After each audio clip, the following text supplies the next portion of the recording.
Hello, so I just wanted to give you another update. As the last week, I suppose, the weekend went okay for me, just with the warm weather. As all you type 1s out there know, the weather can affect your insulin absorption, and your insulin can be absorbed quicker and it can work better. So I had a good few hypos over the weekend, and the pump saved me from most of them. There was one or two that I went low, but that was where I was running around like a mad thing on Saturday, trying to get stuff done before lunch so that I could enjoy the rest of the day. And my sugars went low too quick. So if your sugars are going low really quick, the pump is not able to detect it quick enough or save you from it, because it's going low so quick. It's just not possible for it to save you from it. So, but it did save me from the majority of the hypos I had, which was great. So I kind of ate all around me at the weekend as well, and the sugars were up and down a bit. So I needed to get back on the straight and narrow on Tuesday and start my carb counting again, which I did. And it was going fine up until today.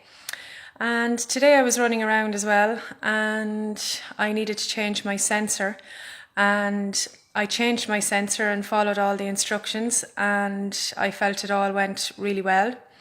And then I ran around in town and got a few bits done.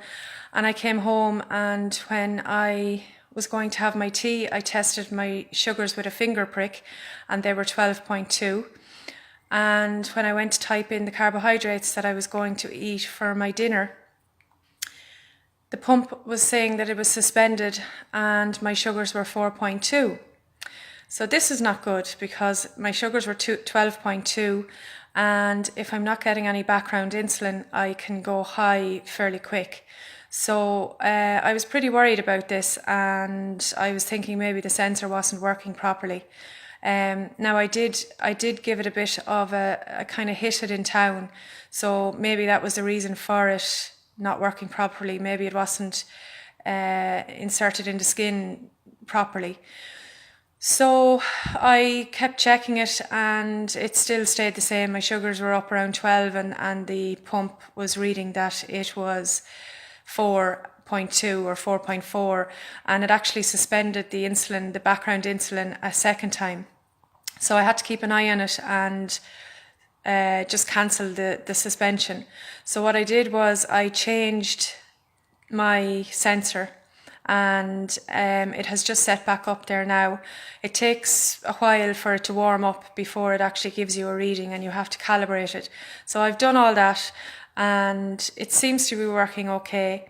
So I'll just have to keep an eye on it overnight, and what I'm going to do is ring the hospital in the morning and discuss it with them and find out what's the best thing to do, or, did I do the right thing, or, for the future, what I might do if something like this happens again.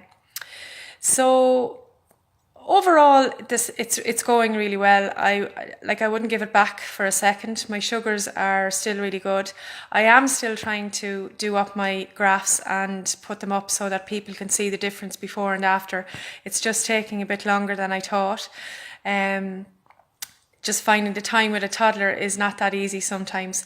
And also, I used to think that I was a whiz kid on Excel and things like that, but no, I'm not anymore. So as soon as I get them done up, I have them nearly finished, I will put them up so that you can see the before and after. And these kind of things that I'm putting videos up about, blips or things that you might think, oh my God, I wouldn't be able to handle that. This is why I wouldn't go on the pump, because things like this might happen. But you can deal with them. It's basically, the way I look at it is, it's like learning how to use a new phone, but it's just connected to you all the time, and you will be able to deal with these things. The book is really, really good, and you don't panic, you just do the best you can. And as I said, I'm going to ring the hospital in the morning and get their advice on it as well, and that's what they're there for. So stay tuned, and I'll keep you posted on what they said, and also I will put up my sugars very, very soon. Good night.